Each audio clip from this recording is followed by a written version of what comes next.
Orange vous présente e-Africa saison 3, le podcast des talents africains réalisé par Dana Sayag.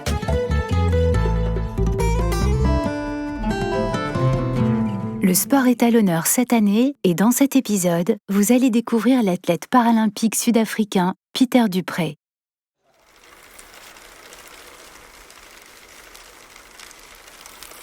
For a few perfect moments. Je m'appelle Pieter de Preez, mon surnom c'est Supa Piet. Je suis né et j'ai grandi ici à Johannesburg. Depuis que j'ai 6 ans, j'ai prié et rêvé tous les jours d'aller aux Jeux Olympiques et de remporter la médaille d'or. Quand j'étais enfant, je pratiquais tous les sports et j'étais plutôt bon dans chacun d'eux. J'ai joué au rugby, au cricket, au tennis, j'ai fait de la natation et du triathlon après l'école et j'ai fait des courses provinciales, de cross-country. J'ai fait partie de l'équipe d'étudiants sud-africains en cyclisme et en triathlon. Cela peut paraître arrogant, mais j'étais très bon dans tout ce que je pratiquais. Je chantais, je jouais de la guitare, j'étais bon en sport et j'étais bon à l'école. Je pense que mon plus grand défi a été de faire un choix. Mes parents m'ont soutenu, mais ils n'ont jamais eu ce rêve olympique et je ne pense pas qu'ils aient cru en ce que je croyais.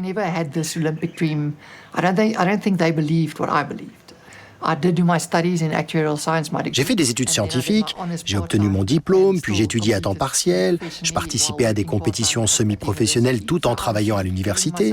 J'étais en quelque sorte en train de me conditionner à vivre seul. Mais l'accident a changé les choses.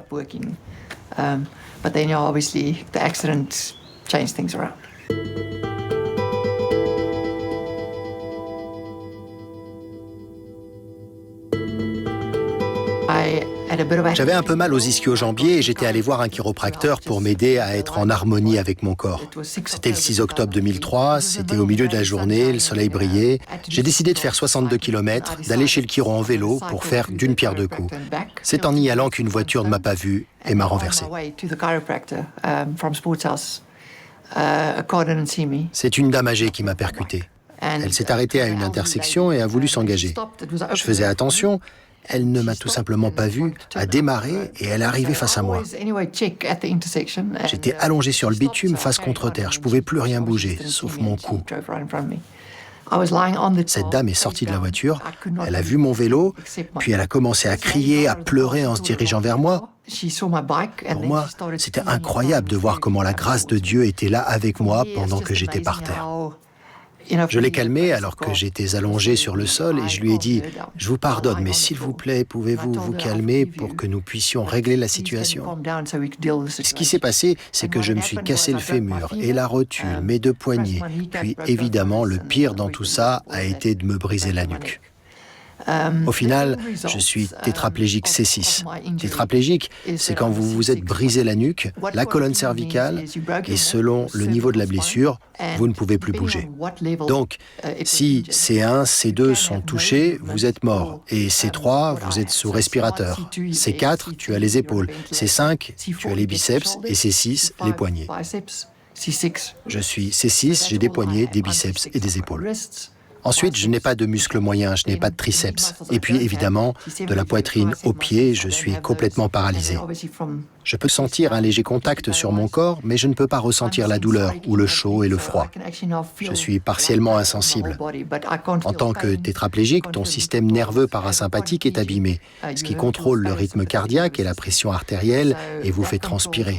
Donc, je ne transpire pas du tout. Je m'entraîne sous 40 degrés à l'extérieur. Tu ne trouveras pas une goutte de sueur sur mon corps. Tu sais, c'est un gros défi quand tu fais du sport.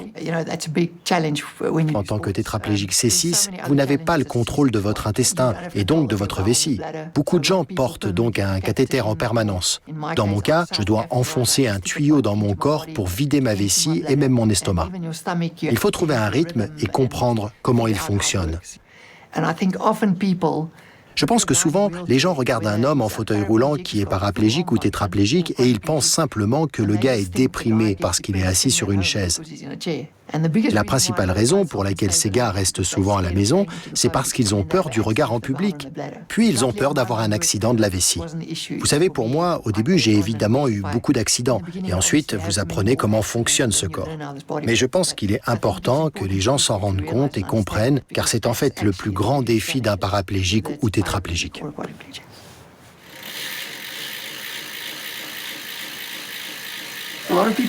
Beaucoup de personnes détestent transpirer parce que la sueur sent mauvais. Vous devriez être très reconnaissant de transpirer parce que la transpiration te rafraîchit et tu ne te rends pas compte à quel point avant elle te rendait service. C'est un défi en course parce que tu ne transpires pas. Comme pour l'Ironman, ça dure 13 heures sous la chaleur. Tu dois donc trouver des moyens de te rafraîchir.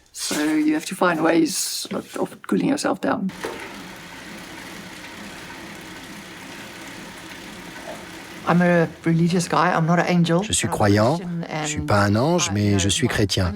Et vous savez, ma seule réponse pour expliquer aux gens comment les choses sont comme elles sont, c'est que ma foi m'a sauvé.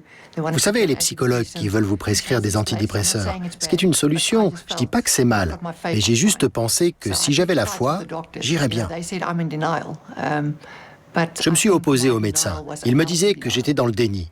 Mais je pense que mon déni était sain et il m'a permis d'être là où j'en suis aujourd'hui. Ils vous disent que vous ne serez jamais indépendant et je ne les ai pas crus. J'ai donc attendu de revenir à la maison et j'ai bien aimé réapprendre à m'habiller seul. Je l'ai vu comme un défi et c'était amusant. Quand tu me vois sur un home trainer en salle et que tu vois ce qui reste de mon corps, mais c'est incroyable de penser que vous pouvez toujours faire toutes ces choses avec si peu de muscles, alors que vous ne pouvez pas bouger. Les gens oublient souvent quelque chose à propos de ces accidents. Ils pensent à cette personne qui a eu l'accident. Mais c'est beaucoup plus difficile pour les parents et les amis de voir et de regarder cette personne et la situation dans laquelle elle est. Tu sais, la dame qui m'a percuté, elle est venue à l'hôpital. Elle m'a apporté à manger et je lui ai dit que je lui pardonnais. Et elle m'a dit qu'elle se sentirait coupable jusqu'à sa mort. Mais c'est son fardeau, ce n'est pas le mien. J'ai beaucoup de respect pour elle, parce qu'ensuite, aller à l'hôpital, aller en rééducation et voir les conséquences de votre accident, il en faut du cran. Pour certains de mes amis, tout est normal. D'autres étaient tellement mal à l'aise qu'ils ne savaient pas comment faire face. Je les déteste pas pour ça. Ce sont des gens normaux. Mais j'avais des amis très proches, c'était incroyable, la façon dont ils l'ont géré. Ilse Dupré.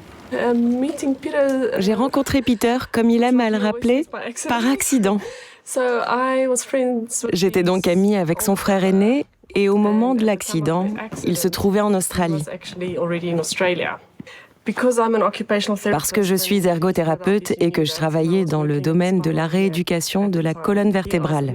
Il m'a demandé d'aller rendre visite à son frère à l'hôpital pour que je puisse lui expliquer ce qui se passait, ainsi qu'à ses parents, pour leur donner un peu de tranquillité d'esprit.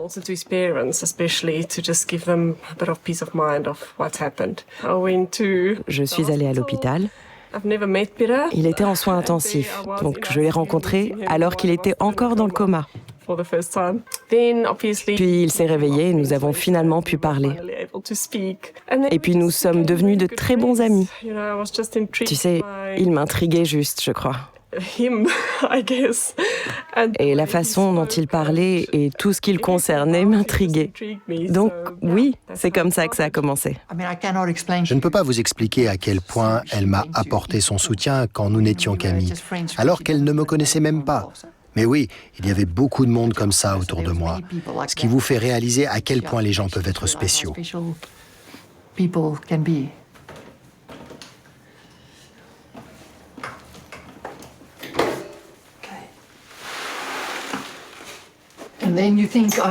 Vous pensez que je suis un athlète, puis quand je m'assois, vous voyez ça, j'ai pas de muscles abdominaux, donc on dirait que je suis gros.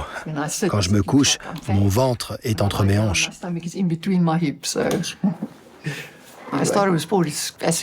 J'ai commencé à faire du sport dès que j'ai pu. Je suis sorti de l'hôpital et j'étais en rééducation. Ma femme venait me chercher à mon centre de rééducation pour m'emmener le soir à l'endroit où l'on jouait au basket et au rugby en fauteuil roulant. Les tétraplégiques ne jouent pas au basketball, mais j'allais voir les matchs. Elle faisait tout ce chemin jusqu'à l'autre côté de Johannesburg. Elle m'emmenait, puis me redéposait en rééducation le soir. Ça m'a rendu plus fort. Et à mesure que je devenais plus fort, j'ai pu comprendre comment faire les choses différemment. En tant qu'ergothérapeute, j'ai évidemment eu quelques patients avec les mêmes blessures, mais il était très différent de tous les autres. Il ne voit tout simplement jamais le problème. Il y a toujours une solution pour lui. Il était paralysé, il était en fauteuil, mais il se demandait juste « Ok, comment vais-je vivre cette vie vu qu'elle est différente maintenant ? Je fais quoi maintenant ?» Tout au long de cette période, j'ai commencé à faire des exercices, à me demander comment j'allais nager. J'ai commencé à m'intéresser aux vélos. Des vélos ont été conçus pour les paraplégiques. Mon club de cyclisme m'a acheté un vélo conçu pour moi et j'ai dû demander aux gens d'inventer des astuces pour que je puisse faire du vélo. J'ai donc commencé à me lancer dans les sports individuels au cours de ces 2 années. En fait, dans certains sports, j'ai été le pionnier, car personne en Afrique du Sud et dans le monde n'a jamais fait de triathlon ou de natation avec mon niveau de handicap. J'ai tout de suite commencé ces sports, car je savais que ces sports pourraient me mener aux Jeux paralympiques ou pas.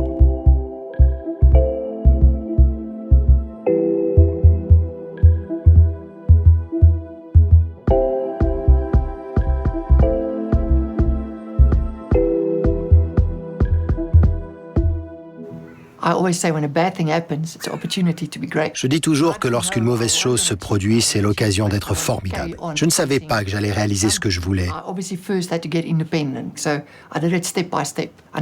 Lorsque je me suis brisé la nuque, l'équation s'est inversée. Je devais d'abord m'organiser avant de pouvoir lancer ma carrière sportive. Ce n'était pas le sport, puis le travail.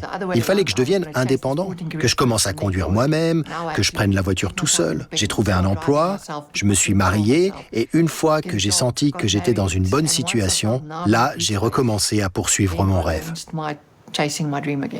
Je rêvais de faire à nouveau un triathlon, parce que René Autisen, qui était, au moment de mon accident, un athlète professionnel et qui est désormais mon coach, m'a montré une vidéo avec des paraplégiques qui ont participé à des triathlons Ironman. Et j'ai commencé à me dire qu'un jour, je serais le premier tétraplégique à aller au bout d'un triathlon. Je voulais me prouver que je serais capable de réussir en tant qu'athlète professionnel. Je savais comment je devais m'entraîner et combien d'heures il me faudrait pour m'entraîner. Il faudrait que je m'entraîne régulièrement pendant toutes ces heures, comme un athlète professionnel, avec la concentration et tout le reste.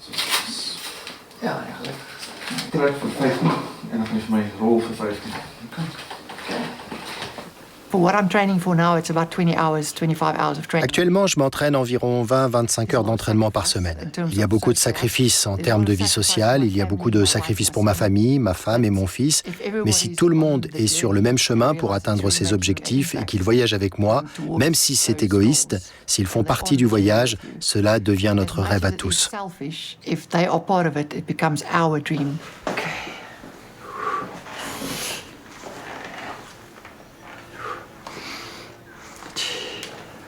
Ma première compétition individuelle internationale, c'était en 2009. C'était aussi mon premier marathon. Mon chrono était de 3 heures et 6 minutes. Mais j'en étais très content. Mais sachez qu'après cela, la première fois que je me suis senti victorieux, c'est quand j'ai gagné un marathon en 2012. De 2012 à 2018, j'ai remporté 7 fois de suite le marathon de Berlin. Le marathon était très important pour moi, parce que le gars qui détenait le record du monde, il le détenait depuis 27 ans et c'est une légende. C'était le record que je voulais vraiment. Donc chaque marathon auquel je participais avait pour but de battre ce record du monde. Il m'a fallu 20 marathons pour finalement battre le record du monde du marathon vieux de 27 ans. C'était au Japon. Je pense qu'il est très important de contextualiser le fait que l'une de mes plus grandes victoires à ce jour est d'être totalement indépendant en tant que tétraplégique C6. Car on m'a dit, pas possible. La première fois où j'ai pu m'habiller complètement et tout seul, j'ai regardé combien de temps cela prenait. Cela a pris 51 minutes. Je me suis donc fixé un objectif qui était de 15 minutes et j'essayais de l'atteindre tous les jours. Et au bout d'un certain temps, étape après étape, motivé par l'idée que je serais complètement habillé en 15 minutes, j'ai réussi. Je faisais 2 pas en avant, 1 pas en arrière tous les jours. Mais 1 mois plus tard, j'étais complètement habillé en 15 minutes. J'ai atteint mon objectif impossible en 7 minutes parce que le fait de m'habiller rapidement tout seul est devenu une motivation et j'ai commencé à chronométrer tout ce que je faisais parce que, une fois que je suis rapide et efficace, la vie est bien meilleure. Bref, 2 mois plus tard, alors que je mettais 7 minutes, l'une de mes plus belles victoires pour moi a été de pouvoir m'habiller en 2 minutes et 41 secondes.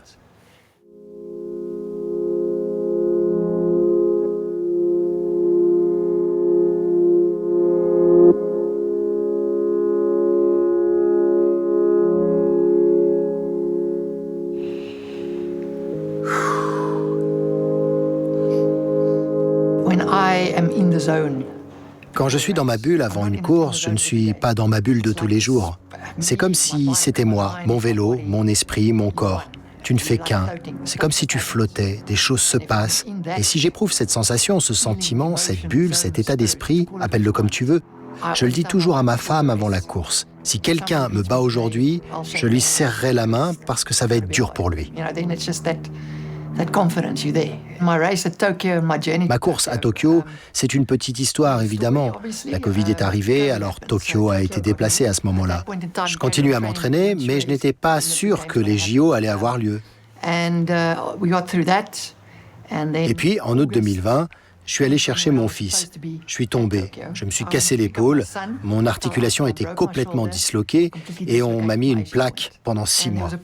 J'ai pas pu m'entraîner correctement jusqu'en février 2021 et les Jeux ont eu lieu en août, 6 mois plus tard. Ça a évidemment rendu le défi extrêmement difficile, mais j'ai gardé la motivation. On a été très intelligents avec les physios et Dieu merci, lorsque la plaque a été enlevée, j'étais de retour. Mais le plus drôle, c'est qu'une semaine après m'être cassé l'épaule, j'ai dit à ma femme, c'est la façon dont Dieu a de me dire, je vais gagner cette médaille d'or maintenant, parce que j'ai toujours besoin que quelque chose soit impossible pour être à mon meilleur.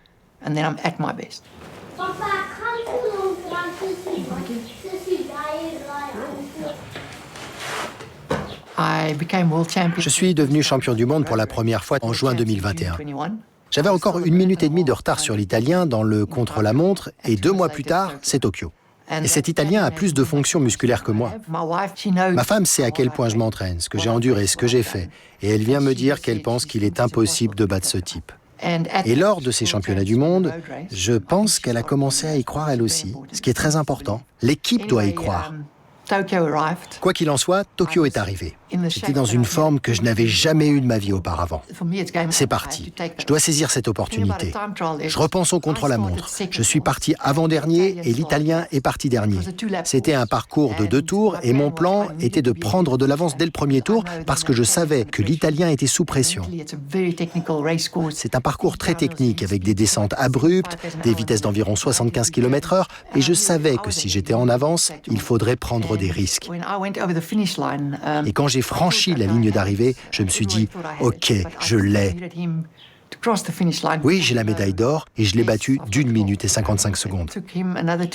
Pour vous dire à quel point c'était spécial pour moi d'avoir atteint mon objectif, je peux vous dire que j'ai crié de bonheur. Tu sais, tu as cette gratitude. Mais ensuite, j'étais simplement heureux.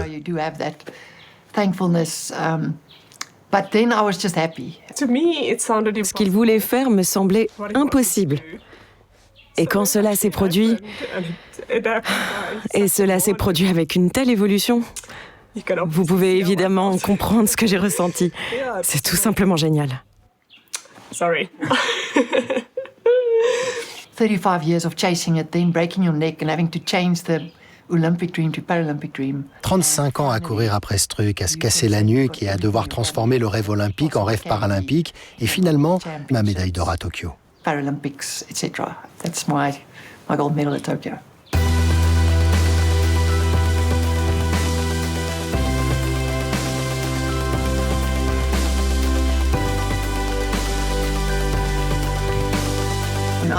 Quand je suis rentré, tous ceux qui vivent ici, dans cette région, sont sortis de chez eux et il y avait du monde tout au long de la route. Et ils m'ont raccompagné jusqu'à chez moi. Vous savez, pour moi, c'est très spécial parce que c'était l'époque des émeutes et des problèmes économiques. C'était un privilège de pouvoir donner ce petit peu de bonheur en ces temps difficiles en remportant une médaille d'or. C'est pourquoi je dis toujours que la médaille d'or n'est pas la mienne. Tout le monde dans le pays, dans cette communauté où l'on vit, on s'entraide tous. Tout le monde a joué un petit rôle d'encouragement et c'est ce qui nous a permis d'arriver à ce résultat en 35 ans de course. Si tu vis dans un monde absolument parfait, tu penses vraiment que les choses peuvent avancer ? Non. C'est pourquoi je dis que j'aime la douleur, que j'aime perdre, que j'adore me battre. C'est parce que ça te fait avancer.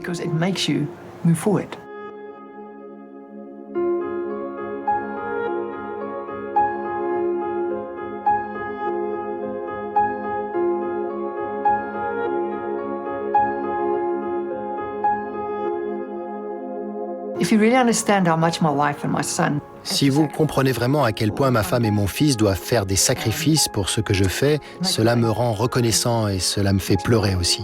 Reconnaissant et humble. Et je pense que si vous gardez cela dans le cœur, vous comprenez ce que signifie gagner. Et gagner à nouveau et battre des records du monde. L'un de mes plus gros problèmes, c'est que je n'écoute pas souvent les autres. Je pense que j'ai toujours raison. Et cela vous fait échouer et tomber. Je n'ai que 43 ans. Je pense que chaque jour, tu apprends de nouvelles choses et tu deviens plus sage. Si tu veux et si tu écoutes. J'ai encore du mal à écouter, mais j'y travaille. I'm still struggling with listening, but I'm trying to work on it. So, well.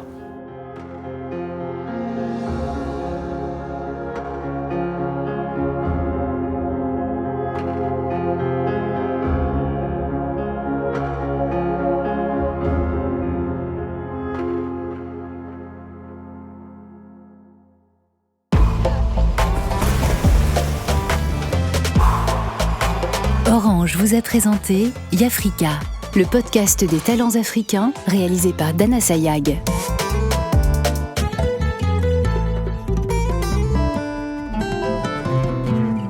Dans le prochain épisode, retrouvez le parcours du surfeur sénégalais Ismaël Samb et de l'escrimeur tunisien Fares Ferjani.